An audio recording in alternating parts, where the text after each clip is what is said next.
Assalamualaikum warahmatullahi wabarakatuh. Halo sobat sekalian, kali ini saya mau sharing nih. Yang mana kali ini kita itu bakal sharing perihal dunia properti. Nah, ini cocok banget nih buat teman-teman yang sekarang itu perlu cari rumah. Ini harus disimak secara khusus videonya nih ya, disimak baik-baik. Nah, kali ini saya mendatangkan seorang tamu yang sangat spesial, yang mana beliaunya ini aktif di dunia properti, khususnya di properti syariah. Gimana Mas, sehat? Perkenalan dulu ya. Masya Allah. Alhamdulillah, tak kenal maka tak sayang. Sayang. Oke, ya untuk Masnya.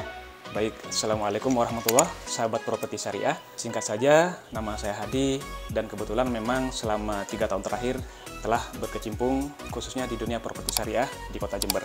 Oke, Masya Allah. Nah, mungkin hari ini properti syariah itu adalah suatu hal yang baru ya, Mas. Ya, karena sebelum-sebelumnya kita di sini tuh ada yang namanya properti yang identik dengan bank atau konvensional gitu. Nah, mungkin beberapa orang juga menganggap, mungkin properti syariah itu sebenarnya sama aja sih dengan konvensional. Nah, di sini saya pengen tanya sama Mas Hadi, itu apa sih yang membedakan properti syariah dengan properti yang non syariah mungkin gitu ya? Oke.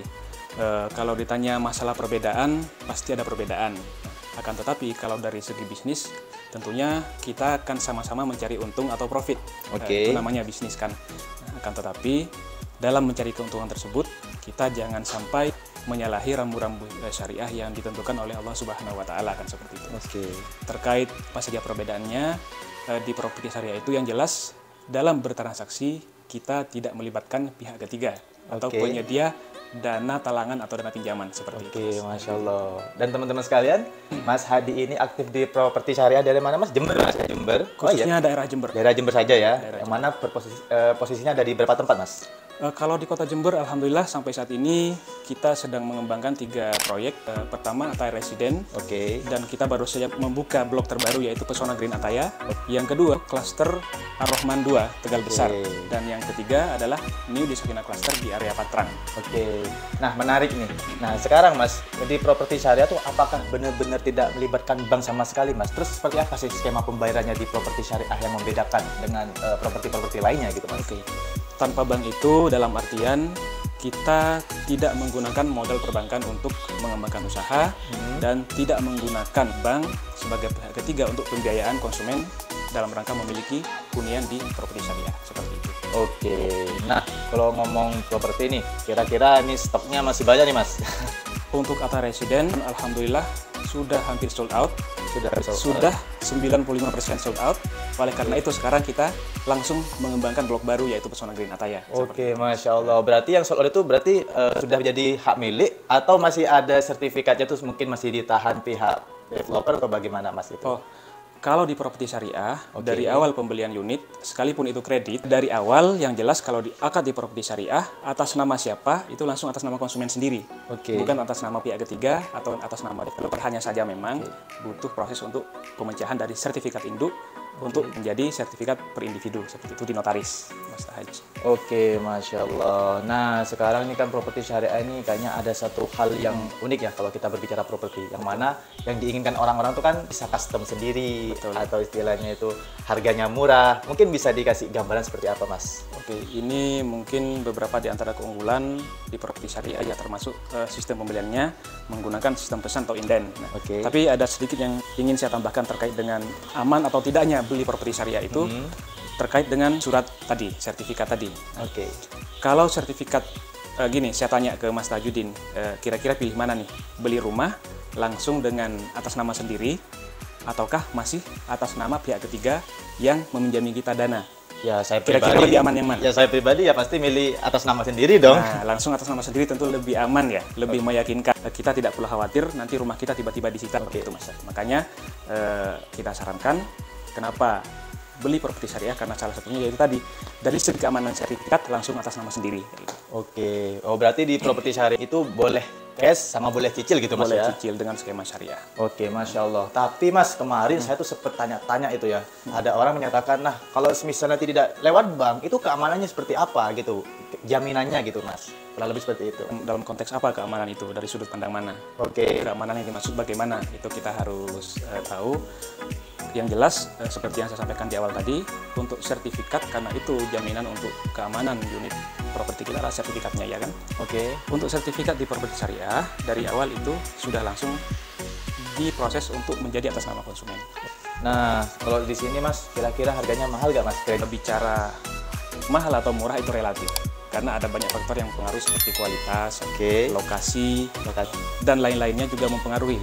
Jadi di properti syariah mungkin memang belum bisa memberikan DP yang semurah di luar sana, belum bisa juga memberikan angsuran yang seringan di luar sana, akan tetapi harga yang didapatkan oleh konsumen itu adalah harga yang sudah fix di awal, kita akad dengan harga tersebut. Contoh, beli rumah untuk kredit 5 tahun seharga, kita akad seharga 300 juta. Nah, sampai lunas dalam rentan waktu 3 tahun itu tetap 300 juta Mas. Oh gitu ya Mas? Tidak ada perubahan sama sekali. Berarti meskipun nanti ada kenaikan suku bunga, nilai mata uang atau suku bunga, itu di properti syariah itu kalau misal 1 bulannya 2 juta, itu terus sampai habis tenornya itu 2 juta gitu Mas ya? Nah, untuk menjaga agar tidak terjadi perubahan harga itulah, maka di properti syariah kita tidak menerapkan denda. Oke, mantap. Ketika terjadi hal-hal darurat, misalnya kita butuh uang itu untuk biaya berobat sehingga belum bisa mencicil untuk bulan ini, boleh diundur bulan berikutnya atau bulan berikutnya, yang penting melakukan komunikasi kepada developer, dan itu kita perbolehkan, kita kasih kelonggaran tanpa denda. Itu yang pertama. Yang kedua, misalnya kita kan nggak tahu nih rezeki, tiba-tiba ada rezeki lebih besar, kita mau pelunasan lebih cepat nih, seharusnya diangsur 5 tahun, tiba-tiba dalam waktu 2 tahun saja sudah bisa melunasin. Oh, boleh gitu Mas ya? Boleh. Berarti nggak ada penalti kayak di bank gitu ya? Nggak ada penalti. Karena logikanya begini Mas Tahas, seseorang yang berprestasi bisa melunasi lebih cepat tanggungannya atau kewajibannya, tentunya kan seharusnya kita kasih apresiasi. Kalau kita kasih penalti kan malah dihukum nih. Orang berprestasi gimana ceritanya kok malah kita hukum gitu kan. Nah, gitu ya. Berarti jelas beda ya skema di properti syariah dengan di konvensional itu. Jelas menurut saya pribadi sih dari penjelasannya Mas Hadi itu lebih nyaman di properti syariah nih. Oh, Masya Allah. Asalkan developer ini memang sudah memiliki track record yang bagus, dan di sini kami juga tergabung di dalam Asosiasi Nasional untuk Developer Properti Syariah, sehingga untuk masuk ke dalam asosiasi ini tentunya butuh verifikasi yang sangat ketat untuk kelayakan, apakah memang layak untuk menjadi developer syariah di situ. Oke, Masya Allah. Ya mungkin ini closing ya Mas Hadi ya? Betul. Kira-kira lagi ada promo nggak sekarang? Nah, ini yang paling keren Mas Tahaj.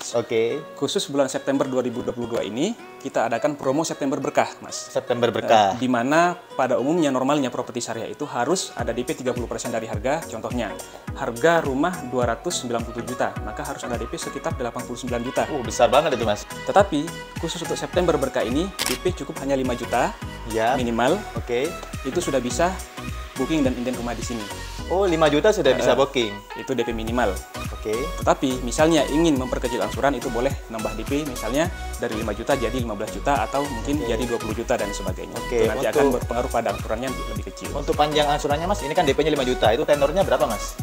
Ini hal spesial yang kedua, yang biasanya tenor itu maksimal hanya 5 tahun. 5 tahun. Sekarang boleh sampai 15 tahun. Wah, khusus keren untuk banget. Yang listing atau booking atau inden di bulan September ini saja. Oh, bookingnya di bulan September ini Mas ya? Bulan September ini kurang berapa hari Mas? Kurang kira-kira 8 hari kayaknya Mas. Kira-kira 1 mingguan ya. 1 mingguan, Buruan untuk teman-teman yang ingin punya properti syariah dengan DP yang terjangkau, angsuran terjangkau, tenor panjang, gimana Mas?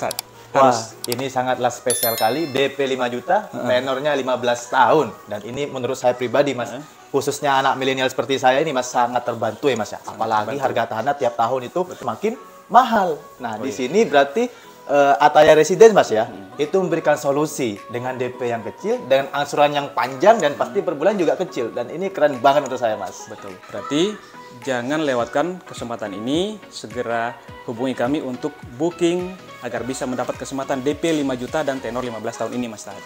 Oke, Masya Allah. Terima kasih banyak waktunya Mas Hadi. Sama-sama.